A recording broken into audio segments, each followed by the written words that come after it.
Il y a des matchs où c'est des matchs de joueurs, il y a des matchs où c'est des matchs de coach. Hier, on a assisté à un match de coach entre Enzo Maresca et Luis Enrique. Finale Coupe du Monde des clubs. Nouveau format. Hier, on avait un très grand match. Une très grande finale, mais c'était un match de coach entre Enzo Maresca et Luis Enrique. Enrique, on a vu, bien on a assisté, li nga xamee ni def na ko ci biir Paris Saint-Germain comment il a transfiguré comment il a transformé cette équipe. Mais hier dafa daje Enzo Maresca mu posé ko ay plan yoo xamee ne ni laataa muy comprendre le match était déjà plié. Salam la famille internaute, fidèles téléspectateurs de Ngis Actu Sport, bienvenue dans votre chaîne qui traite toutes les actualités sportives. Ngis Actu Sport, la chaîne qui vous ressemble et qui vous ressemble, gars, c'est le rétroviseur des displays sportifs. Hier, Enzo Maresca, je vais dire aussi ici, après la demi-finale face au Real Madrid, que si Paris Saint-Germain perd la bataille du milieu en finale, Paris risque de perdre la finale. Le pourquoi? Je m'explique encore. Parce que j'avais dit ici qu'il y a 3000 terrains travailleurs et 3000 terrains footballeurs au Paris Saint-Germain. Avec les Blues de Chelsea, il y a 3000 terrains footballeurs, 2000 terrains footballeurs et travailleurs, plus 1000 terrains footballeurs tout simplement. Et c'est lui hier qui a fait la différence. Je veux dire le glacial Cole Palmer. Mais quel talent. Gauche, mënul ñàkk ci équipe. Ayez des pieds gauche dans vos équipes parce que à tout moment ils peuvent faire la différence parce que dañuy am vista, dañuy am clairvoyance, mais aussi dañuy am précision ci li ñuy def. Dama waxoon fii que ne la bataille du milieu moo nar a nekk ci match bi. Enzo Maresca heureusement lire loolu noonu. Et par-dessus le marché indil ñu ki nga xamee ne nii moom mooy Reece James pour rappel bañ koy abali Swansea foog naa lu yàgg la bu fekkee ñi ko teel a xam trop Swansea mi ngi fa doon jouer milieu relayeur donc li mu joué démb nekk loo xamee ne ni lu bees la ci moom moo tax il a parfaitement réussi le coup ak coacham bi nga xam ne def na ko confiance bàyyi ko mu jouer milieu terrain compacté milieu terrain bi et on sait bel et bien que ne Enzo Fernandez ak joueur bi nga xamee ne ni moom mooy Caicedo c'est des milieu terrain footballeurs mais aussi travailleurs et Cole Palmer c'est un joueur boo xamee ne ni universel mën na jouer mën na wax ne ci front de l'attaque mën na jouer côté yëpp ñu génne ko ci côté bi foog naa ne foofu moo nekkoon le tournant du match et tak bi match bi commencé gis nañ ni Chelsea pressé vers le haut taxaw di xaar xam ne Paris Saint-Germain mënuñu taxaw seen camp seen latéraux yi dañuy dem et que boulevard bu amee des joueurs comme Palmer bu ñu amee benn distance bi ils peuvent faire la différence. De même que tey seen attaquant bu bees bu ñu jënd nga xamee ne nii mooy Joao Pedro on sait bel et bien qu'il est bon avec le ballon dans les appels et tout match bi loolu kese la woon te loolu wax naa ko fii nii après match Real Madrid ak ki nga xamee ne nii moom mooy Chelsea que ne match bi va se jouer sur le milieu de terrain et malheureusement ou bien heureusement mën nañ ko wax Chelsea moom moo gagné la bataille du milieu Chelsea a gagné facilement am des occasions plier le match en première période seconde période même si que ils ont été dominés mais boobu fekk na le match était déjà plié en tout cas Chelsea moom foog naa en 2012 gis nañ ne Bayern bokkoon na l'une ou bien Bayern était la meilleure équipe même si que d'Europe Chelsea daf ko gagné en finale Champions League en 2021 City on sait bel et bien que ne faisait partie des meilleures équipes était la meilleure équipe Chelsea daf ko gagné en finale Champions League cette année aussi on sait bel et bien que ne Paris Saint-Germain moo mën Europe mais encore Chelsea daf ko gagné waat c'est-à-dire Chelsea dafa mën a jouer les grands coups en plus nekk na équipe boo xamee ne à chaque fois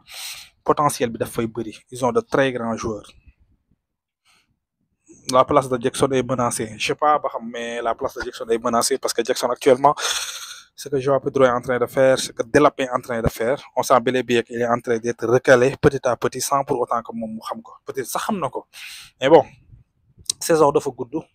blessure mën na ñëwee fu ne même si que ñaanal luñ ko ñi nga xamee ne ni moom la bokkal poste yi mais Jackson li koy gën a sonal rek mooy footballam dafa xaw a mbedde beneen bi si topp mooy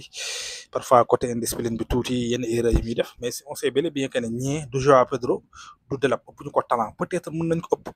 lucidité devant les buts mais bu dee talent moo ëpp ñu ko impact tamit dans le terrain en tout cas c'est un produit vendable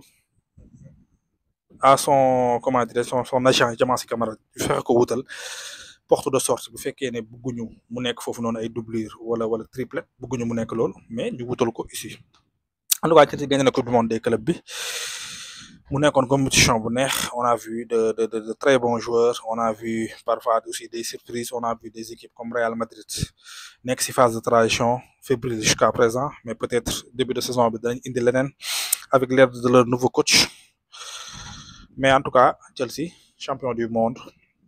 si nouveau format coupe du monde des clubs on sait xamuñu ba xam bii di ñëwaat ba xam yeneen équipe yi dinañ rallier wala pas duñ rallier en tout cas man coupe du monde des clubs neex na ma neexuma parce que arrangé wul Afrique te ñun on est des Africains et coupe du monde des clubs tey FIFA moom moo tax suñu kan mënatul am été di am ci côté hiver peut-être kan été moo ma gënal man kan hiver parce que joueurs yi jouer hiver mën na tax ñu perdre seen yenn place yi en club alors que bu dee été la di nga am possibilité jouer jël sa vacances pare delluwaat sa club quoi en tout cas félicitations aux Blues de Chelsea ils ont livré un très bon match mën nañ ko wax très bon match de leur part à part ça les Lions yi nga xam ne ni moom mooy les protégés de Mamoussa Cissé heureusement qualifié nañ quart de finale muy 2 fois de suite ñu koy tegle après bu ñu jëlee meilleur troisième di xaar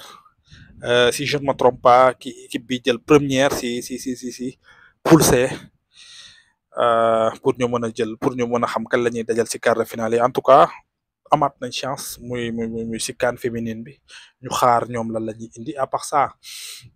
ñu wax tuuti si élection fédération sénégalaise de football bi gis nañ ne coalition yi mi ngi ànd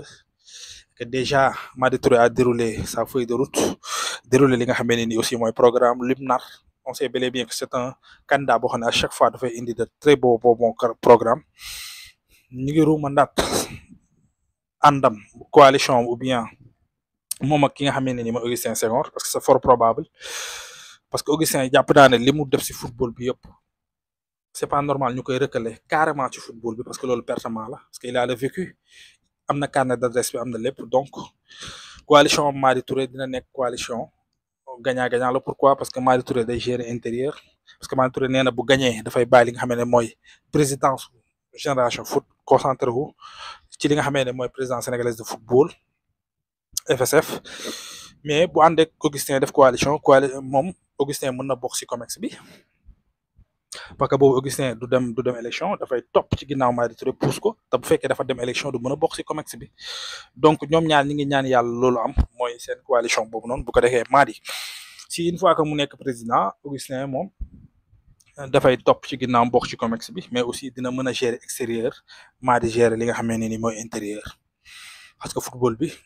dafa am niveau extérieur am niveau intérieur Ablaye Fall de l'autre côté gis nañ ñi nga xamee ne ni moom la àndal en tout cas dinañ am élection yu neex a neex et que le meilleur gagne en tout cas kii gagne na nekk ki nga xamee ne ni moom moo gën ci football bi parce que on a de beaux candidats quand même de très beaux candidats ñoo xamee ni liggéey nañ ci football loo xamee ne jot na ou bien mérité nañ laaj li nga xamee ne mooy président sénégalais de football ñu xool fu wanante mu jekk gëtam et que ñu ñaan Lions yi seen quart de finale bi ñu gagné ko beneen bi ci topp aussi mooy ñi ngi waajal CHAN bi ñu ngi waajal afro basket en tout cas état bi moom bëri na ay compétition yu bëri ñuy am mais daal en tout cas ki nga xamee ne moom moo gën ci football Sénégal yàlla na nekk président beneen bi ci topp mooy Lions yi yàlla nañ gagné li nga xamee ne mooy seen quart de finale pour mën a gën a sori ci li nga xamee ne ni mooy CAN féminine bi toujours un réel plaisir de vous servir continuez à liker commenter partager mais surtout n'oubliez pas d'abonner d'activer la cloche de notification pour ne pas rater aucune de nos prochaines vidéos allez peace